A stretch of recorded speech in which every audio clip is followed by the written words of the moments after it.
আমি স্টেশন মাস্টারের সঙ্গে দেখা করে ট্রেন ফেল হওয়ার কথা বললাম।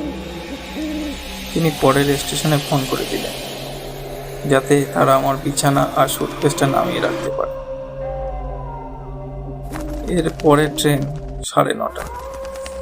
হাতে হোটেল সময়। সমস্ত বিশ্রাম কক্ষগুলো তন্ন তন্ন করে খুঁজলাম। কয়েকজন যাত্রী বসে আছে, মেয়েটি কোথাও নেই। স্টেশনের বাইরে এসে কয়েকটা টাঙ্গাওয়ালাকে মেয়েটির কথা জিজ্ঞাসা করলাম। তারা কিছুই বলতে পারলো না।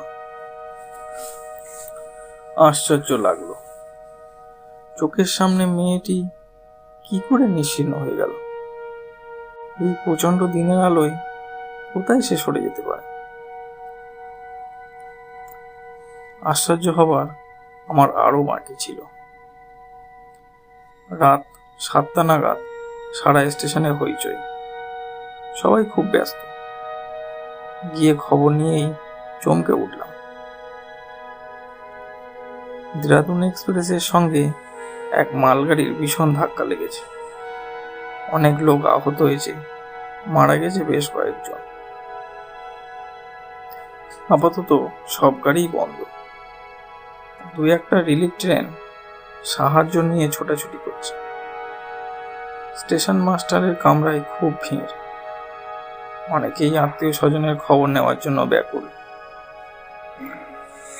ভিড় কমতে খবর পেলাম দেরাদুন এক্সপ্রেসের সামনের 4খানা বগি একেবারে চূর্ণ বিচূর্ণ হয়ে গেছে। সামনের 3 নম্বর বগিতে আমার থাকার কথা। সেই মুহূর্তে নতুন করে আবার মেয়েটির কথা মনে এলো।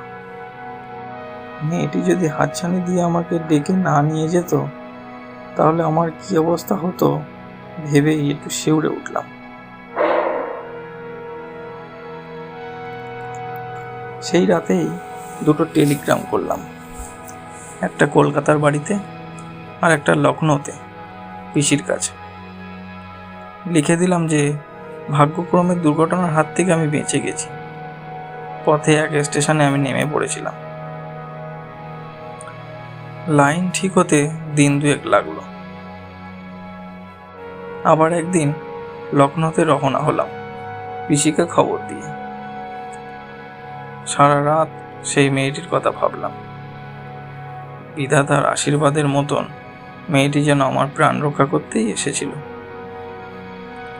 কিন্তু কাজ শেষ করে মেয়েটি কোথায় মিলিয়ে গেল।